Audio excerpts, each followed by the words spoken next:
40-ാം സങ്കീർത്തനം. ഞാൻ യഹോവയ്ക്കായി കാത്തിരുന്നു.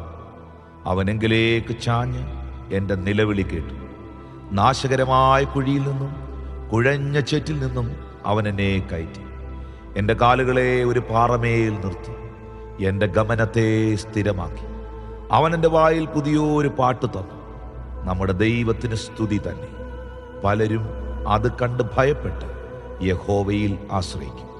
യഹോവയെ തൻ്റെ ആശ്രയമാക്കിക്കൊള്ളുകയും നിഗളികളെയും വ്യാജത്തിലേക്ക് തിരിയുന്നവരെയും ആദരിക്കാതിരിക്കുകയും ചെയ്യുന്ന മനുഷ്യൻ ഭാഗ്യവാൻ. എൻ്റെ ദൈവമായ യഹോവയെ, നീ ചെയ്ത അത്ഭുത പ്രവൃത്തികളും ഞങ്ങൾക്ക് വേണ്ടിയുള്ള നിന്റെ വിചാരങ്ങളും വളരെയാകുന്നു. നിന്നോട് സദൃശ്യൻ ആരുമില്ല. ഞാൻ അവയെ വിവരിച്ച് പ്രസ്താവിക്കുമായിരുന്നു, എന്നാൽ അവ എണ്ണിക്കൂടാതെ വണ്ണം അധികമാകുന്നു. ഹനനയാഗവും ഭോജനയാഗവും